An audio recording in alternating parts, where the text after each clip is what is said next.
Listen, church,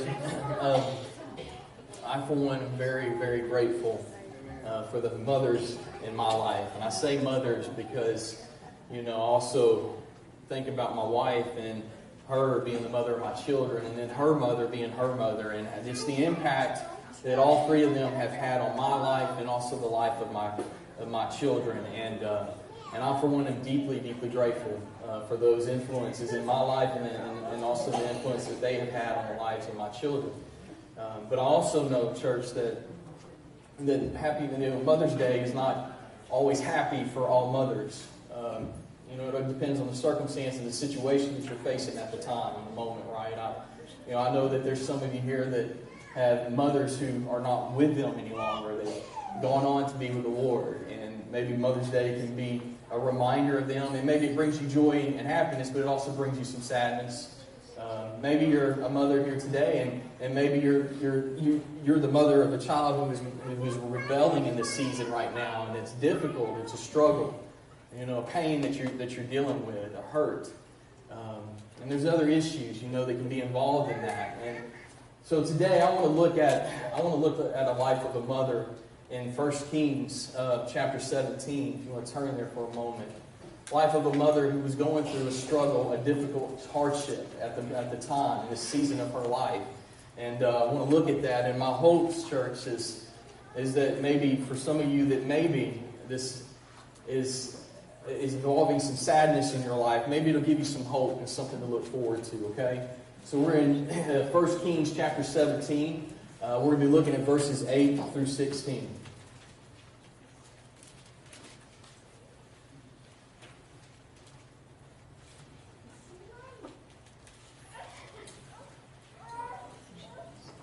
Everybody there? Okay. Starting with verse 8, it says, "And the word of the Lord came to him, saying, Arise, go to Zarephath, which belongs to Sidon, and dwell there. See, I have commanded a widow there to provide for you. So he arose, and he went to Zarephath. And when he came to the gate of the city, indeed a widow was there, gathering sticks. And he called to her and said, Please bring me a little water in a cup that I may drink. And as she was going to get it, he called to her and said, Please bring me a morsel of bread in your hand. So she said, As the Lord your God lives, I do not have bread, only a handful of flour in a bin, and a little oil in a jar. And see, I am gathering a couple of sticks, that I may go in and prepare it for myself and for my son, that we may eat it and die. And Elijah said to her, Do not fear, go and do as you had said, but make me a small cake from it first, and bring it to me, and afterward make some for yourself and your son. For thus says the Lord God of Israel, The bin of flour shall not be used up, nor shall the jar of oil run dry until the day of the Lord sends the rain on the earth. So she went away and did according to the word of Elijah, and she and he and her household ate for many days. The bin of flour was not used up, nor did the jar of oil run dry, according to the word of the Lord which he spoke by Elijah. And I just for a moment, I want to kind of step back a little bit and kind of just give you an idea of what is happening here in this time. Church is, the Lord is bringing about judgment on Israel and Ahab and Jezebel. Okay, and that form of judgment is he dried up the rain so that there was no rain for many, many days, and it actually goes on for 3 whole years. But now, Elijah is the prophet of God that God has used to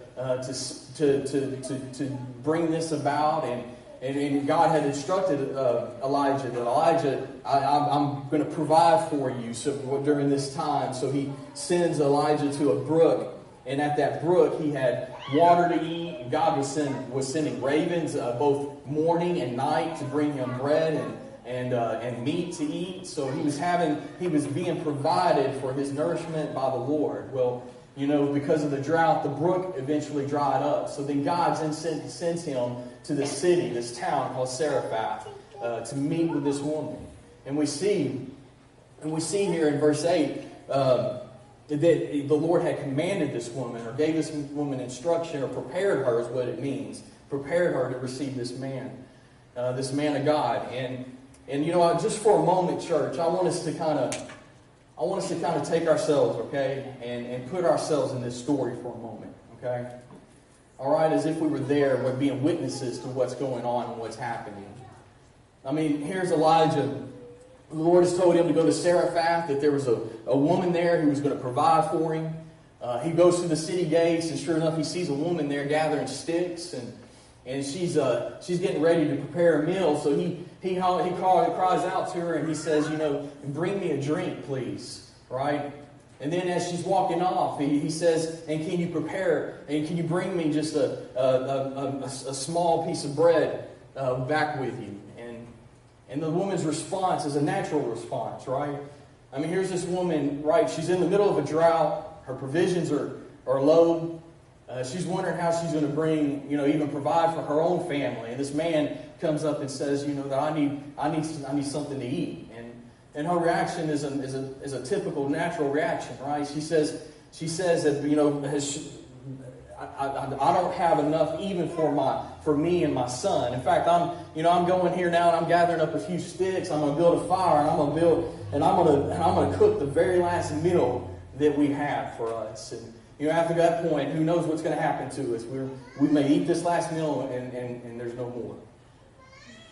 So, church, when I was thinking about that, I was thinking about, man, naturally the mother would be concerned with the child, right? That his needs would be above Elijah's needs, the stranger, right?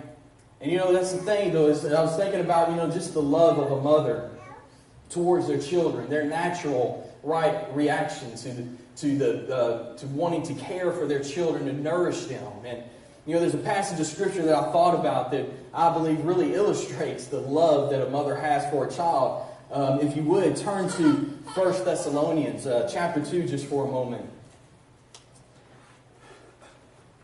Here the Apostle Paul is writing to the church at Thessalonica, and he's opening his letter up to them. This is the start of it, and he's explaining to them their reason, their purpose for coming to them in the first place, and sharing the gospel with them and bringing them the good news. And he's just encouraging them. He's telling them just how much he cares for them, how much that he thinks of them, and his wanting to see them again, and how he longs to see them again.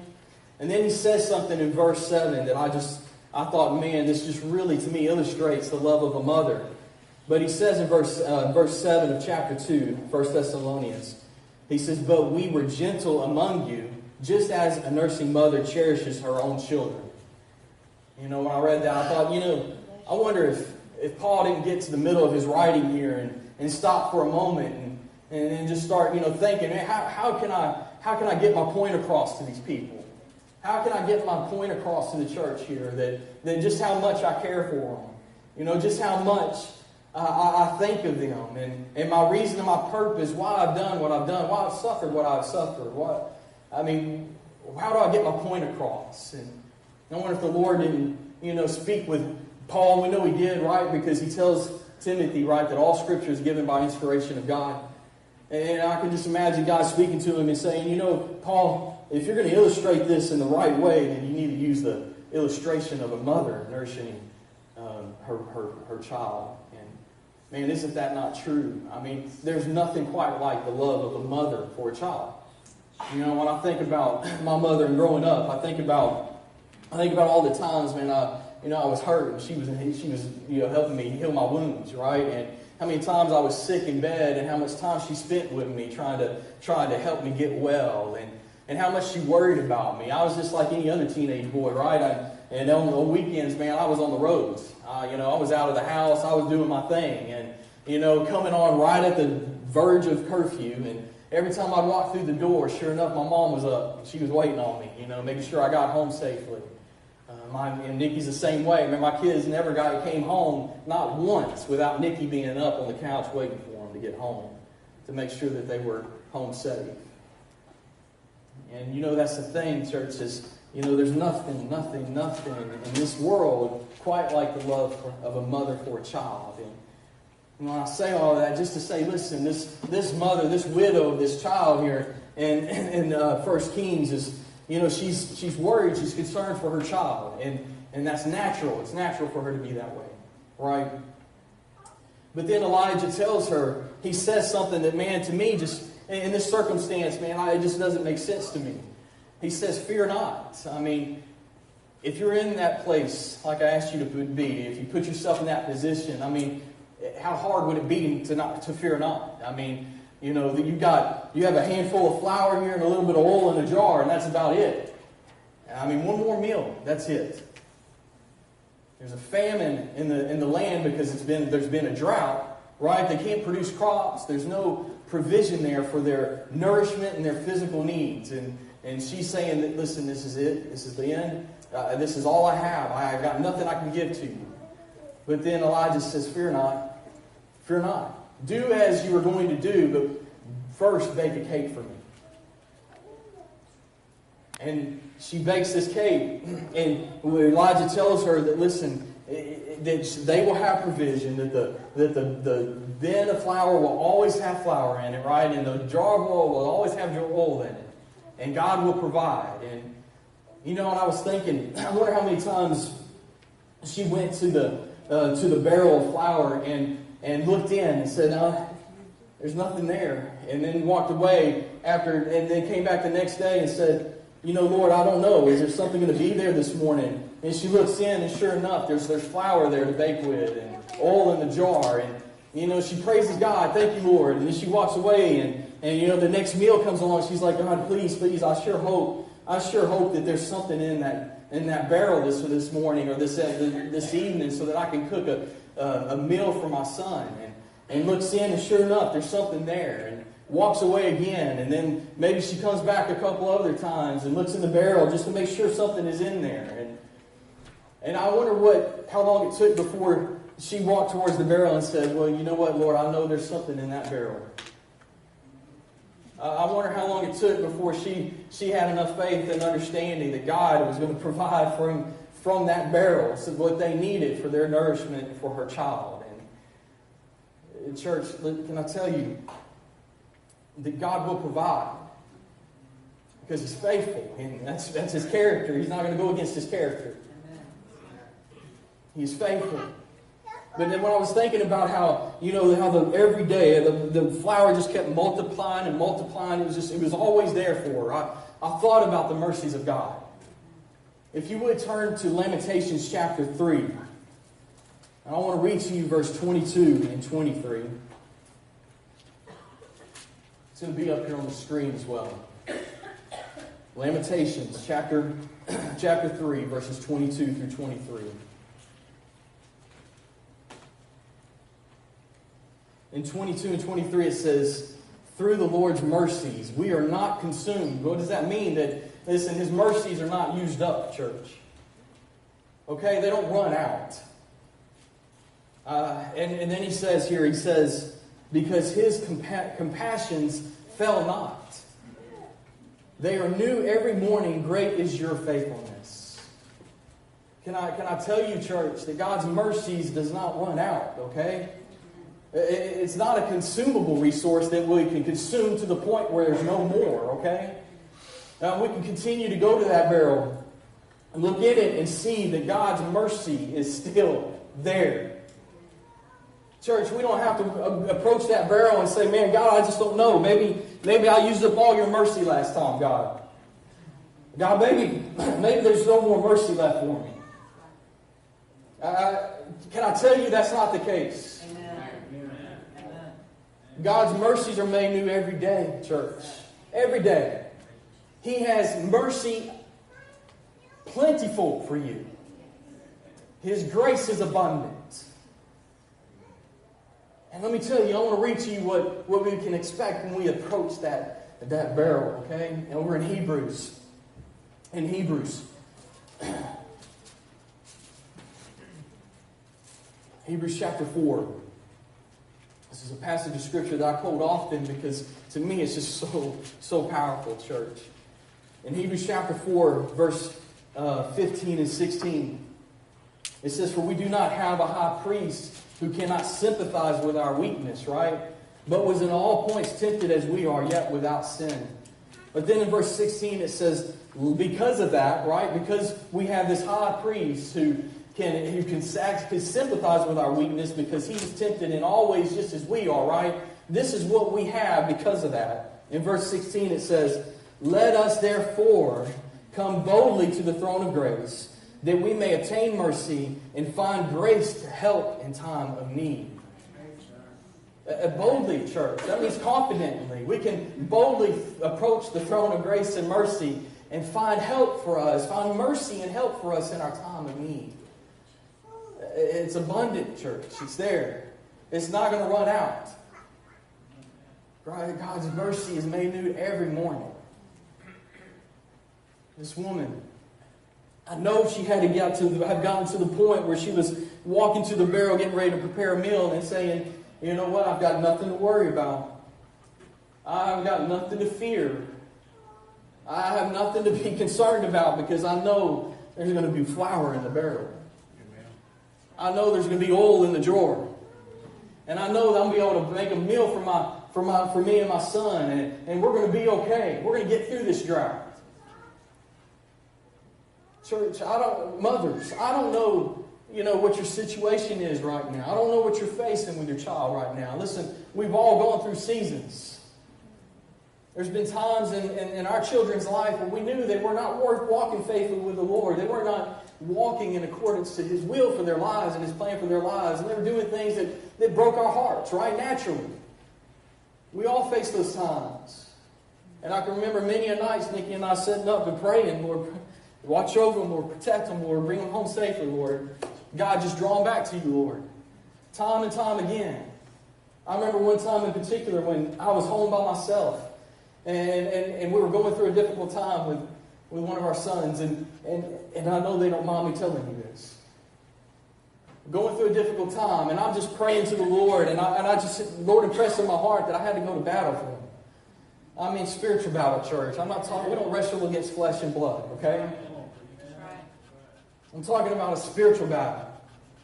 And where I'm crying out to God. I'm just crying out to Him. And I'm saying, "God, you got to do something, Lord. God, you have to step in on their behalf. You've got to do something. And I'm not going to give up until it's done, Lord." And I started rebuking the enemy, saying, "They're not yours. They belong to the Lord. So you have no power or authority over them. You can't have them."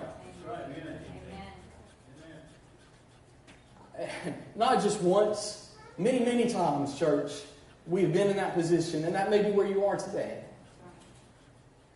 God had abundant mercy for me and my family. My sons are all born again and they love the Lord. And that's all by the grace of God, not by me.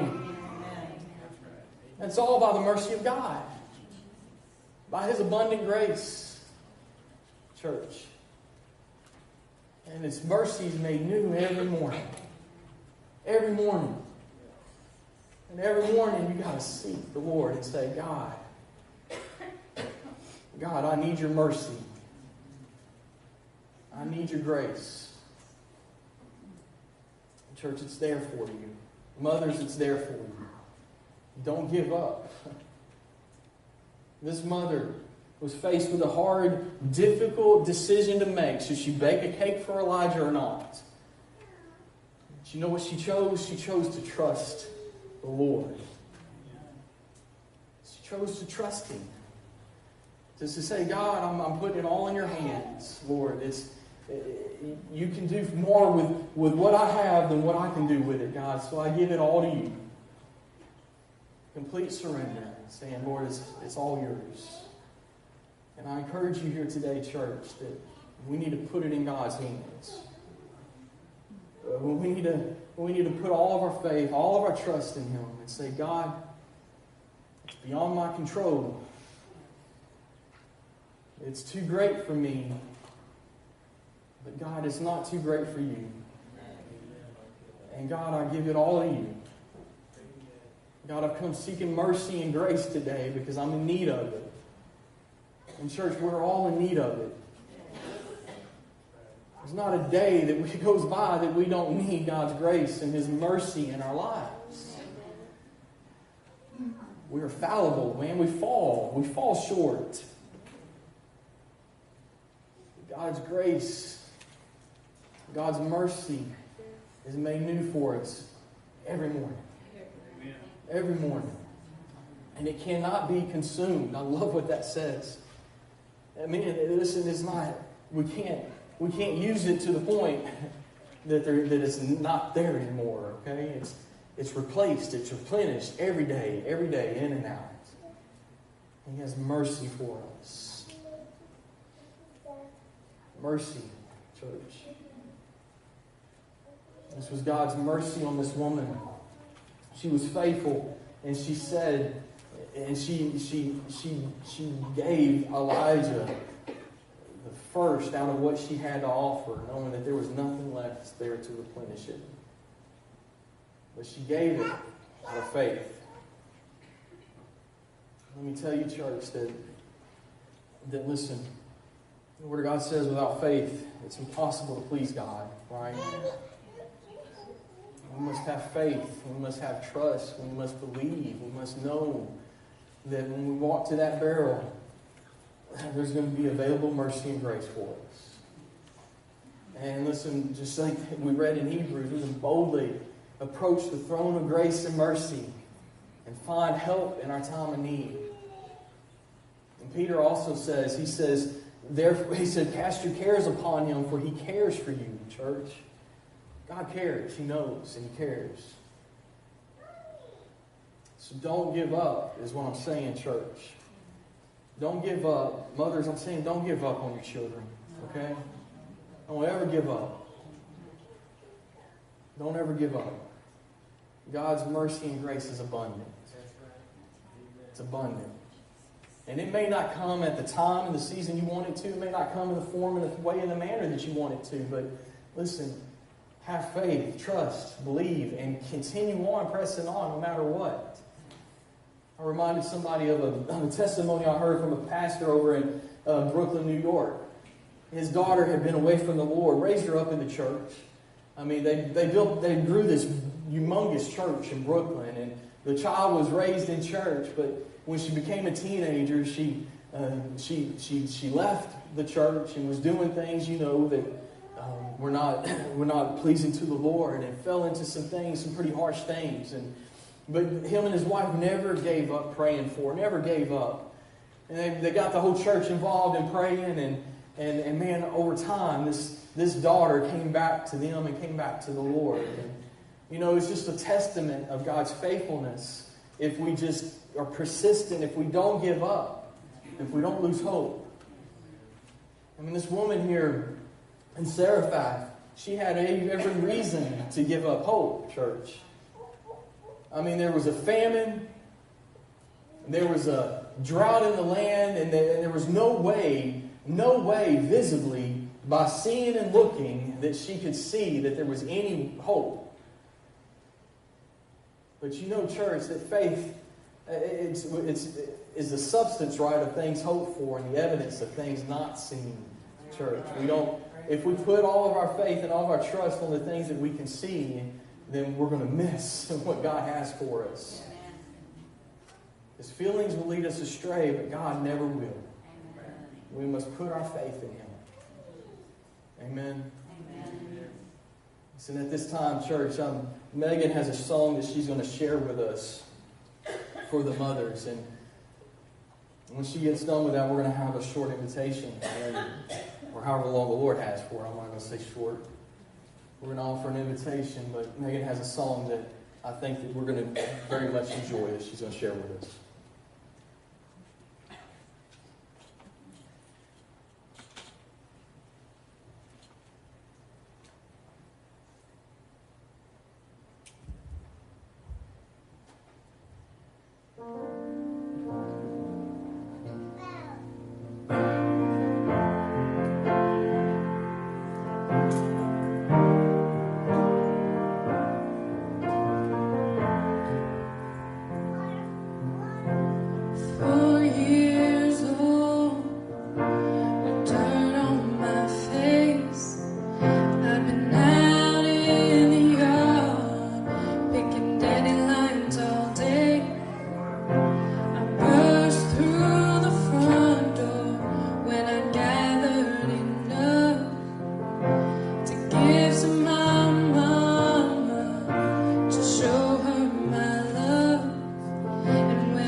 she's the one who taught me to sing. She deserves an armful of roses, but she's satisfied with a handful of weeds. And now that I'm older and out on my own, I wish I could find more time to make it back home. I could have done better, I know in my heart, than to scribble a note on a last minute card. Then she calls me on the phone, and the first thing she says is, I've read this card over and over again.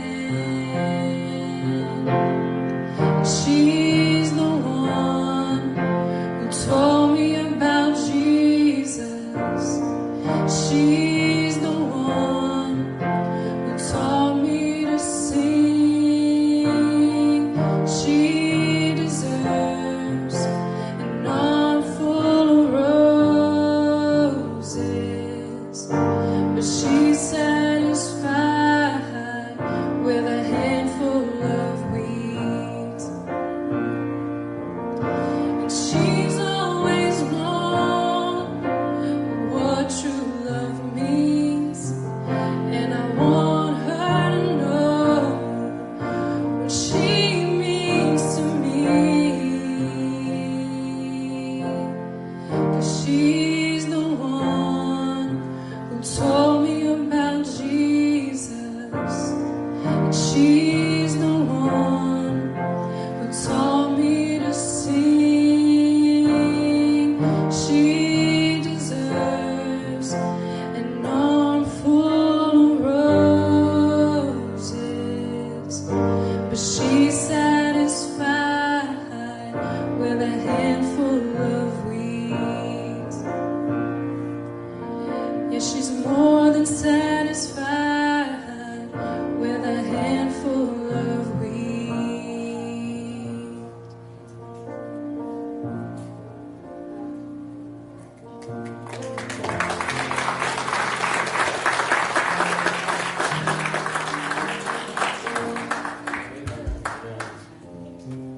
What a beautiful song, Megan. You know, that describes the love of a mother better than anything, right? She deserves so much more than what we can give her, but she's happy with whatever we have, right?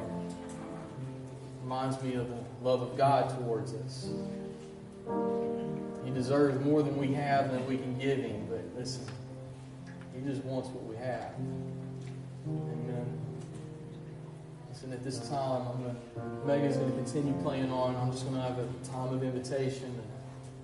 I'm going to encourage you to pray for one another. Listen, come to the barrel this morning and find that mercy and that grace that's available to you that you may be in need of this morning.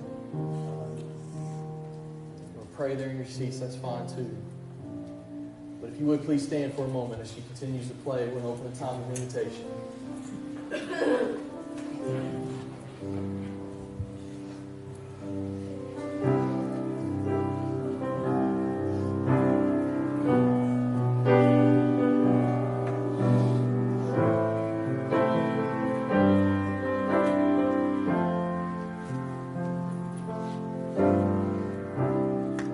He counts the stars, one and all, knows how much sand is on the shore, sees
church. You may be seated.